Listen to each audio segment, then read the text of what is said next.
clarification na gagawin po natin ngayon. So, I know po some of you are part of the political candidates. So, this will be discussion about the Revenue Memorandum Circular number 38-2018.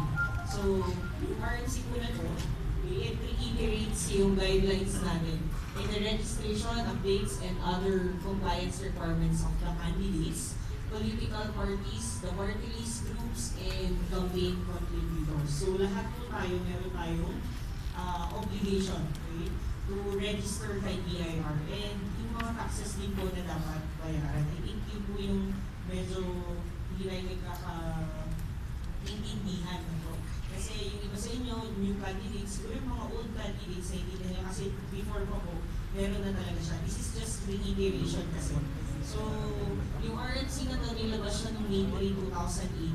So, this is in pursuant to Revenue Regulation 2-98 as amended by yung current mo na Trino and also under Revenue Regulation 8-2009. So, kung titignan nyo po yung mga dates noon pa po siya. And Revenue Regulation 7-2011. So ngayon ni-reiterate ulit nila kasi nga po may question siya.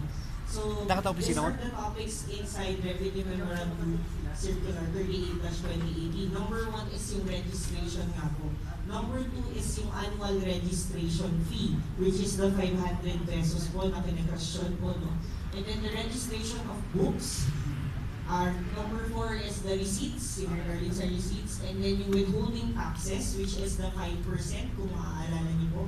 And then, yung donor stocks, income tax, preservation of books, and then penalties. So, ang dami pong topic inside the 38-2018. It means po, lahat po yan supposed to be gagawin po ng isang political candidate or party list or party, yung mga campaign contributors po natin, no? So, dapat yan yung meron. Pero di ba po, here in Baguio, kung maalala niyo po, ang ni-require lang namin sa inyo is the annual registration fee plus the 5% of the booking. Pero, in reality po, kung susundin natin yung Revenue Memorandum Circular, lahat po dapat yan ina-adhere natin before or during po yung campaign period or yung election po. So, tingnan po natin, registration, where to register if it is supposed to be dun sa RDO or Revenue District Office having jurisdiction over the residence address. So, kung di ba bago po kayo, malamang po na kasi hindi naman tayo makakatapon for kung hindi tayo ilabago. So, yun po, having jurisdiction over the residence address. And then, how to register, requirements, if you're a political candidate and an individual, yung mga barangay campaign po natin, BIR Form 1901, hindi na po ba kayo dyan? Meron po sa office, nag-fill up kayo. And then government issued ID, as long as nakikita po yung name or yung full name ninyo, yung address po ninyo, and then birth date. Yun naman po yung importante dun sa ID. And then also your certificate of candidacy or the COC galing po sa COMELEC. So yun yung para sa mga individuals. For non-individuals, different form lang po. BIR Form 1903. Sino po ba yung non-individuals? Yung political parties or yung party list groups po natin. So sila po, Form 1903 and then yung Certificate of Candidacy din po yung hilingi. Pero I think sa Baguio po, hindi na kayo hiningihan ng Certificate of Candidacy kasi medyo late tayo sa atin. Yung di ba nag-file sila late na. So SOSE na yung tinitignan namin. Okay? And then campaign contributors, pag may campaign contributors po, may obligation din po sila. Kailangan din nilang mag-register. So for the individual campaign contributors, required po sila na mag-fill up ng BIR Form 1904. And then sa non-individual is Form 1903. So, and then, another registration requirements for those who already have their existing PIN. Yung first na sinabi namin kanina, without existing PIN. Ito, if the candidate or the political parties or party list groups is already registered as a business owner, okay, ang requirements po is the same requirements nung kanina, pero kasi yung 1903 pag non-individual and then 1901 kapag individual po. So, ito kasi si business owner, ang magiging tax type po niyan is magiging branch po siya. Okay? So, parang iba-branch out po natin yung pagiging political candidates or political parties. So, parang as if new registrant din siya. And then, si candidates naman who is already registered as a local employee, okay, BIR Form 1905, which is the update, yun yung kailangan niyang dalhin. And then, government issued ID also, and a certificate of the candidacy from the COMELEC. Okay? So, yun po yung requirements. Pero ito po, regarding the post-election. After the election po, yung registration ninyo, i-register kasi kayo as professional. So, yung mga taxes na pinasok namin doon, okay, after nyo po siyang mabayaran, it will be end-dated. So, pag sinabi pong end-dated on the part of the BIR, mag-e-end na rin po yung obligation on your part to pay yung mga taxes na nilagay doon. So, once tapos na kayo magbayad ng annual registration fee, ng withholding, that's the time po na i-end date ni BIR. So, ang sabi dito, it will automatically end 10 days after the deadline of filing ng quarterly remittance return of creditable income taxes return or yung 1601AQ. In your case, kasi nga po medyo na-link tayo, no? So, ang pinagamit namin sa inyo na form is 0619E. Yung 5% po, yun yung tinutukoy po niya dito, yung 10 days. So, after nyo pong nabayaran doon, dapat si BIR, kino-close na rin po namin or ini-end date na po namin yung tax time na mga nabayaran nyo. So, mag-i-end na po doon yung obligation nyo. And then, okay, actually, meron din po, every candidate and treasurer of the political parties or party list groups shall submit yung SOSE or Statement of Contribution and Expenditure to COMELEC and RDO having your jurisdiction over yung candidates or yung political parties. So, nag-submit po ba kayo ng SOSE? Sa COMELEC po. Kay BIR po, kinuha po ba namin or binalik po namin sa inyo? Kinuha po? Binalik po namin sa inyo. Tinignan lang po namin yung contribution and expenditures. Okay? Okay. So ito po yung next, number 2. Matagal na po ito. Yung annual registration fee. Required po talaga si annual registration fee. I-reiterate ulit yan dito sa 38-2018. So you are all candidates and political parties or party list groups shall pay an annual registration fee of 500 pesos. Okay, so yun po. Registration of books, ito po hindi din namin pinagawa sa inyo, no? Pero in reality po, according to under the RFC, required po dapat kayong mag-keep ng books. Lahat ng cash receipts ninyo, okay? You should have your cash receipts journal and cash disbursement books. Dapat meron po kayo doon kasi dapat yun po yung basis ng SOSE din natin for the Statement of Contribution and Expenditures. Okay? Pero syempre po hindi na nga po namin pinagawa dito kay Baguio. And then, issuance ng receipt. Pinagawa din po ba kayo ng resibo? Hindi po, di ba? So hindi rin siya pinagawa kay hindi rin namin pinagawa sa inyo yung receipts. Pero in the Revenue Memorandum Circular, required po na dapat meron tayong receipt. Para saan po yung receipt? Si receipt po, every time na magbibigay sa inyo ng donation or contributions para dun sa campaign, dapat po ini-issuehan natin sila ng receipt. Ang sabi po dito, whether in cash or in kind. So, kung cash na, syempre, the value of yung cash na ni-receive, yun yung re-receivehan ninyo. Pero, if that is in kind, sabi po niya, contribution received in kind shall be valued at their cash equivalent or at fair market value. Okay? So, dapat i-recognize nyo kung magkano yung fair market value ng in-kind na binigay sa inyo or goods na binigay sa inyo. And then, saka po natin re-receivehan. Yun po yung nasa RFC. Okay? And then, okay, withholding taxes. Ito po yung 5%. Okay? Under Revenue Regulation 2-98. Okay? And then, na-amend na siya ng trade ngayon, pero the same pa rin yung percentage. Okay? 5% po ng total expenditure or income payments na binayaran ninyo should be withheld by a 5% withholding tax fund. Okay? So lahat po ng gastos. Okay? Tapos sabi niya po sa baba, expenses incurred by the candidates which were given free of charge. Okay? Pag free of charge po yan, for example po yung mga rent, nag-rent kayo ng sound system, minsan fini-free na po nila or fini-free na po sa inyo, dapat po actually sinasama pa rin sila dun sa total amount no expenses ninyo. And it should be valued again, okay, based on the prevailing rate in the locality. Okay? So, yun po dapat. And then, deadline. Kailan po dapat supposed to be yung deadline ng withholding? Okay? Yung deadline po ng withholding is not later than the last day of the month following the end of the quarter or close of the quarter. So, kailan po ba naganap yung election? May 14 po. So, si May 14 po, lahat ng na-incurred nyo during campaign period, from the date po ng campaign period up to dun sa election kasi campaign period. Yun po yung dapat tipigan natin dito. So, kung na-incur po siya ng May, so ang last day po ng quarter ng May is actually June. Okay?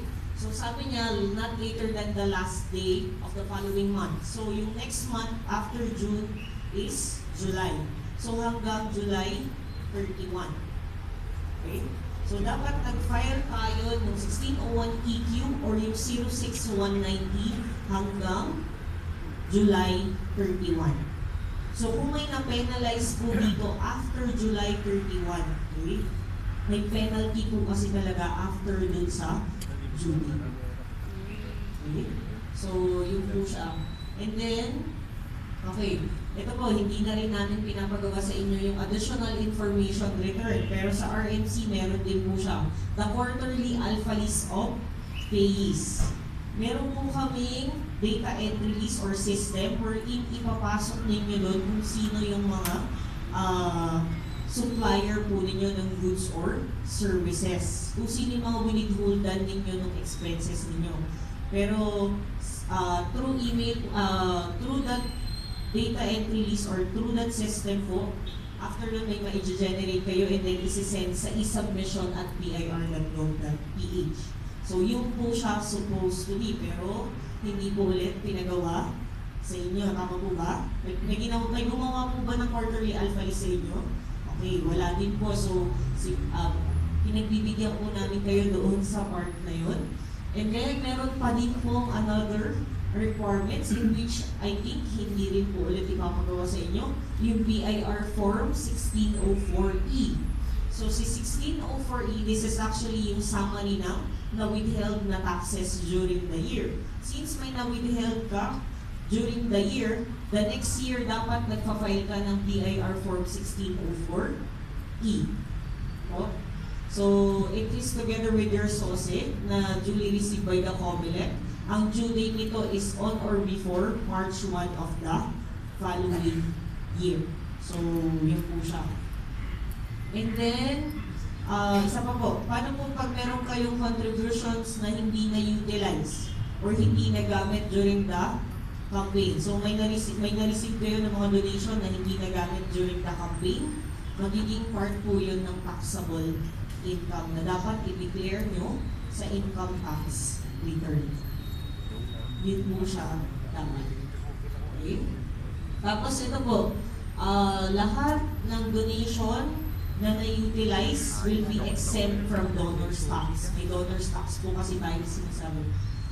Pero if that donation, okay, donation utilized before or after po ng campaign period are already subject to donor's tax. So before or after yung mga donations ninyo, magiging taxable na po siya. Okay? Or masasubject na siya sa donor's tax. Okay, ito yung income tax. Yung sinasabi ko po kanina, yung mga unutilized na campaign funds nyo. So, kung may na-receive kayo na contribution, pag hindi po yun nagamit during the campaign period, magiging part of the taxable income ng income tax. So, yun po.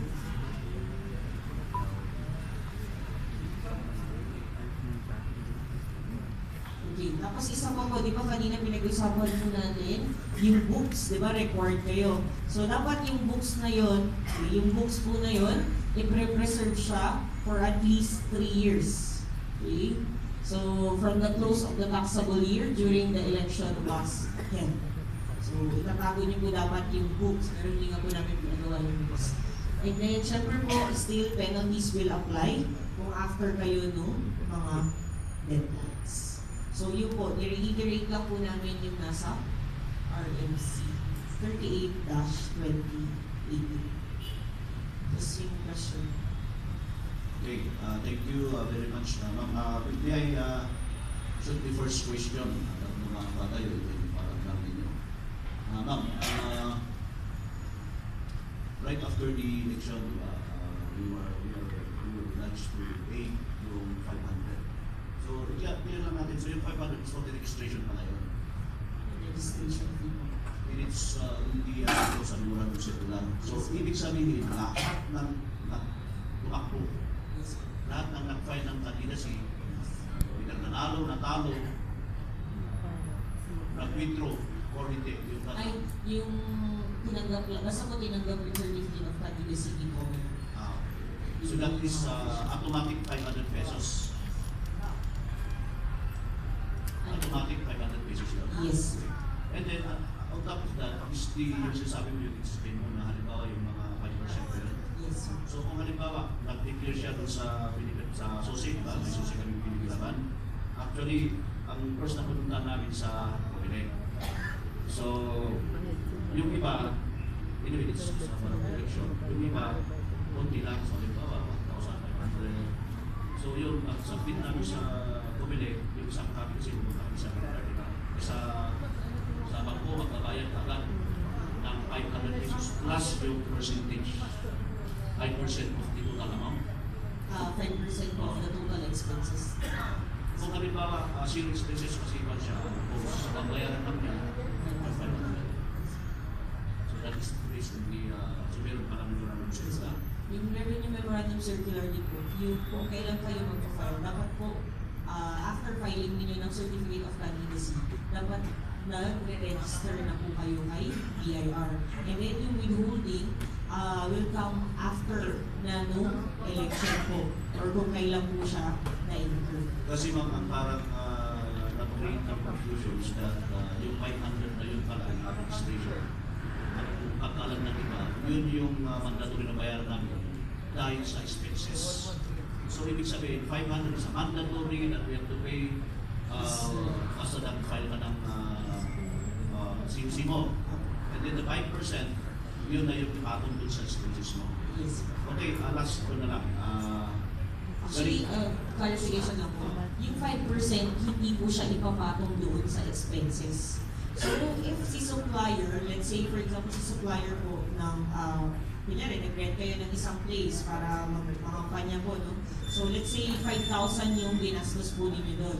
Yung inside that 5,000, yung withholding, dapat patanggalin nyo doon sa 5,000. So, 5,000 times 5%, 250.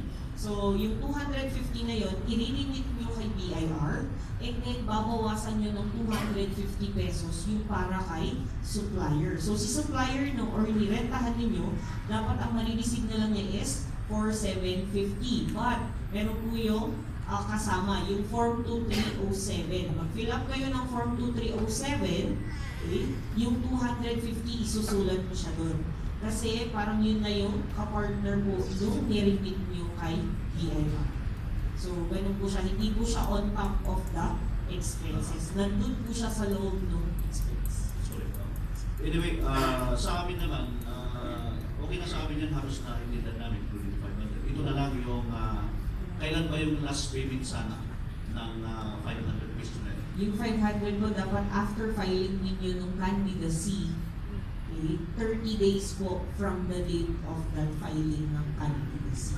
Yun po yung 500. Hindi, ganito kasi naman. To tell you frankly, dito sa City of Baguio, walang nagbayad ng 500 before election. Yes, sir. Kaya pinagbigyan po ni Sinabay namin doon sa filing ng susi namin. Yes, sir. So, ito ma'am, yung pagbayad ng 5% na yun, kailan yung deadline yun? July 21? Yung last week, yes. Oo. So, ang nangyari ngayon, ang pagkaintindi na namin, yung babayaran namin ng 500 plus yung, yun nga, yung tax ng space namin, ang deadline is July 31. Ngayon, ang problema ma'am, siguro sa lahat ng mga candidates sa siguro Baguio mo is 3,000. Baka less than 500 pa lang pinababayad.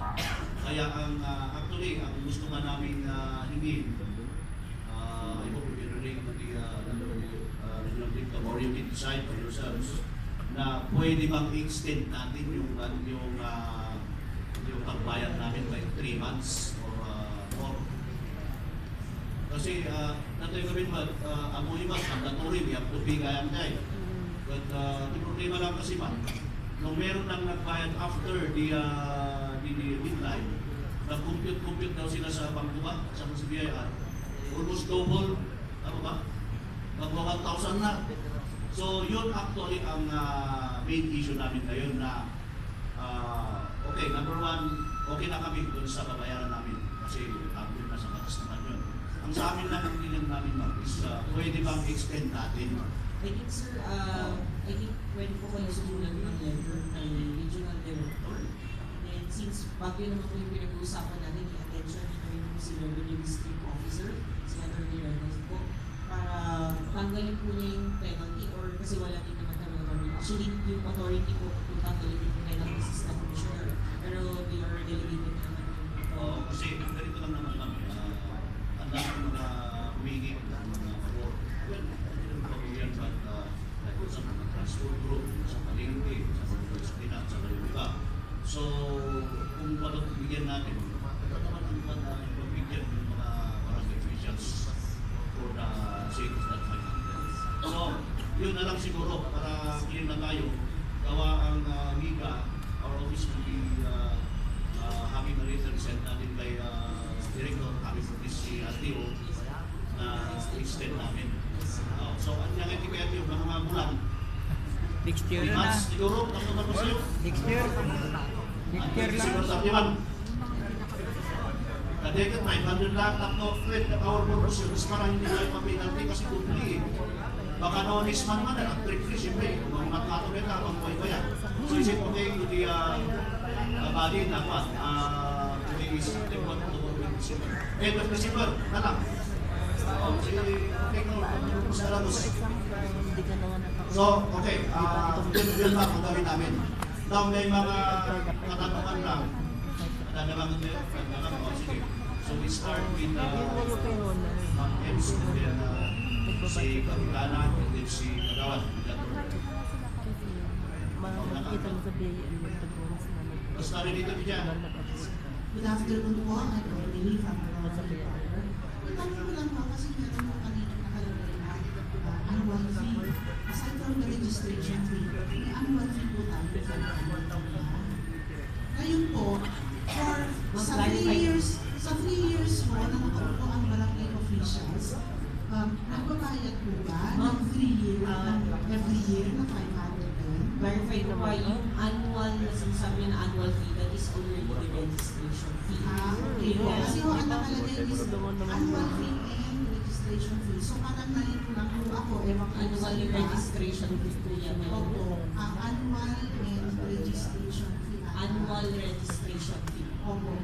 So hindi na po, pagka natapos po yung 500 pesos, wala na po kaming annual. Yung po yung ina-explain ko kanina na matatapos na yung obligation, yung post-election kanina. I-ending po siya 10 days after po no, mabayaran nyo yung withholding. So, annual kasi siya, so by January, hindi na nyo kailangan mabayaran. Second question po, kasi ang sabi niyo kanina, kailangan yung aming mga natanggap na mga donations, kailangan may resibo namin. Ilan po bang resibo ang pwede makuha ng isang kandidato for for yung 3 years na pag-upo nila. I think po, hindi mo magbibigay ang BIR ng isang weekend. I-clarify ko lang ha, for the political candidates po. So, hindi na kasama ang barangay. Pag once na naging punong barangay na po kayo, let's say na elect na po kayo, hindi na po kailangan i-adhere yung mga receipts kasi pag political candidates lang po. Candidates lang po. Hindi po yung mga nakaupo na sa Oo, tapos i-reiterate ko rin po na hindi po namin pinagawa itong mga ito, like yung receipts, yung books, hindi na po siya pinagawa ni Baguio. Diba po? So, yun po, sa political candidates. Kaya ngayon ang hinihiling na lang po namin is you have to pay for your annual registration fee and the withholding tax of 5%. Okay, next. Pinan.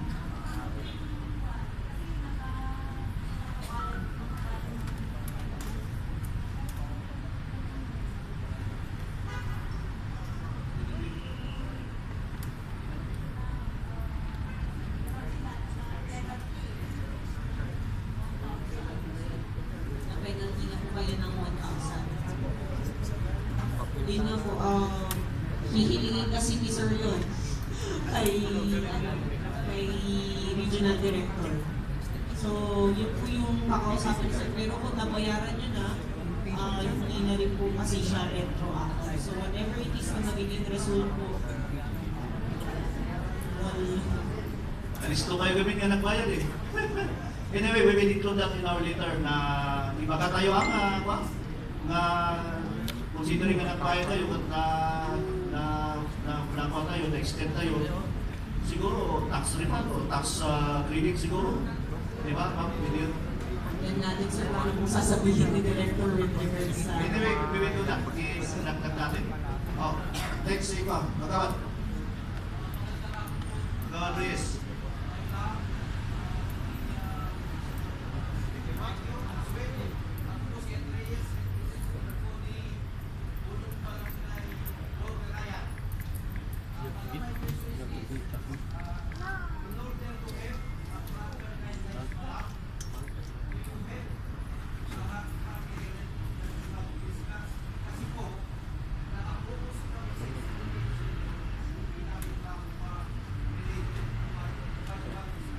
Sige po, andito po. Ibigay ko na lang po kay iniwan po namin yung copy ng revenue memorandum. So, lastly, ito bang implementation ng memorandum circular throughout the Philippines o yes, international? throughout the Philippines. Okay. Kasi may mga balita nga na kuwan na dito lang sa amin daw yung 500 na yun eh. In other NGOs, wala daw. Oh. Actually, ano po, yung iba pang RDO before po the filing ng candidacy, pinapa-file na po nila yung registration. Dito nga lang po sa Baguio yung medyo lenient. Kasi sa La Union po, kung maririnig po ninyo, pinakuha sila ng books. Pinapayad sila, bibili niyo po yung books and then ipapatak niyo sa amin. Tapos i-check pa namin yung with your sauce. Kaya yung mga nabalitaan niyo po, hindi ko alam kung saan po yan galing. Sige, di ba din? Oh, so, kung we entertain, siguro, dalawang question nyo na lang. Dalawa muna. Sila bigay na ako. Sige, sikap siyan. Paano pa ikap Magdaw, yes.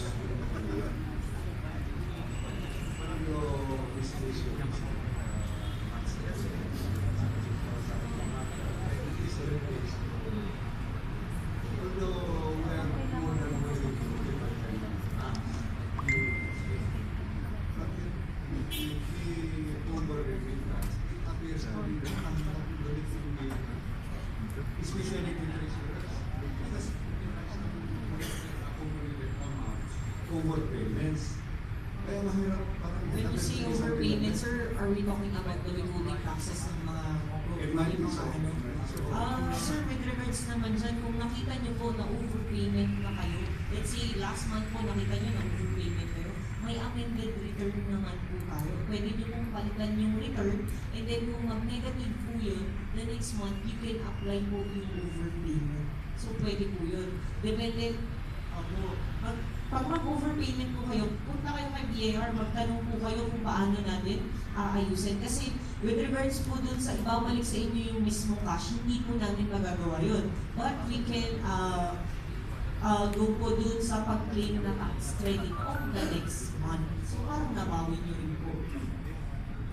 So punta lang po kayo kay BIR, paturo po kayo kung paano i-amend. And then pag na-amend, at least the next month pwede nyo i-claim as deductions. Kasi most of the parang nag-wire na lang yung regular sa ano, para kaya mas so, Pero yun po, 2 years lang kasi yung pwede po na tax credit. So, dapat pag nakita nyo na siya ng previous month, i-check nyo na po, saka kayo pumunta kay BIR. Pero kung mga previous years pa yan, hindi na po namin magagawa na. Ang pwede lang po is yung card. So, within 2 years lang po siya. Di ba po may every year naman na audit si COA? So, makikita nyo kung nag-overpayments kayo. Problem po, dapat nirelay nyo na rin kay BIR. Thank you. Next, last. Okay, last question. Thank you ako. Magandang hapon po sa BIR. Ito po ay observation lang. Kaya maingay ang mga kandidato nandito, lalo itong nanalo, kasi hindi nila alam yung 500 na yan kasi. Siguro it would have been better that before the election, there was a, shall we say, coordination between COMELEC and BIR, so that all the candidates should have been informed. Kasi ang mahirap po dito, kagaya ngayon, nakay lang si Kapitana ng 1,000, pagkatapos hindi malilipan, kawawa rin po ng tao. Well, it's true, sabihin natin ano, kasi even me, I've been running since 2007 up to the present. O hindi na may bayaran ng sangay. Nagpangalan na nagbayad na. Ay katala na nagsinita.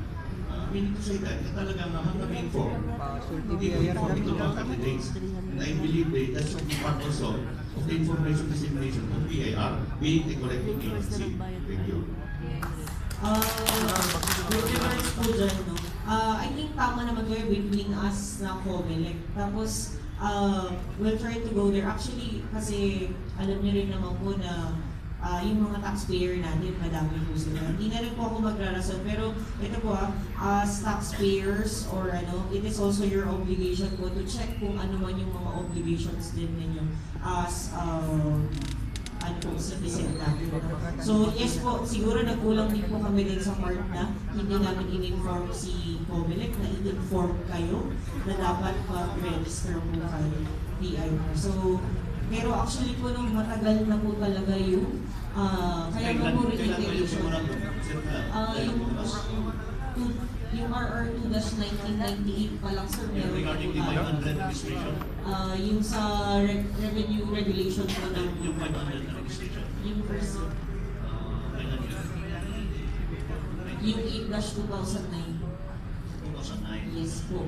Yun yung, pero revenue regulation 2-98, pinapractice na po. So, Meron ligtas na. kami noong 2010 at saka 2013. Diba, tama yun? Yes. Yun lang naman, tama yung point ni Cap Bundaw na nabigla kami ngayong taon lang dahil sa yun, ngayon nag-implement. Okay, so klaro tayo. So our action is to come up with a written through the Liga, send natin kay Director, copy for this CRDO, para we will ask extension of the payments of the dalawa, yung registration and of course the 5% until December 31, 2018. Okay na niya? So, 2020, teacher marami siya, teacher natin yun eh. So, before, okay na tayo. So, pasalamat tayo. Not unless meron tayong gusto sabihin pa. Marami kami tanong sa BIR, pero yun lang muna para pa. So again, napalakpakan tayo, our visitors from BIR. Thank you, thank you. And hopefully, in advance na lang, if you have an update with your boss, sabihin nyo na yung concern namin na they will be sending later regarding the, yun lang naman, extension lang ng pagbayan. Okay na kami sa bayan, yung extension lang. Thank you, and again, salamat sa inyo lahat. Okay, Before we proceed, as I said,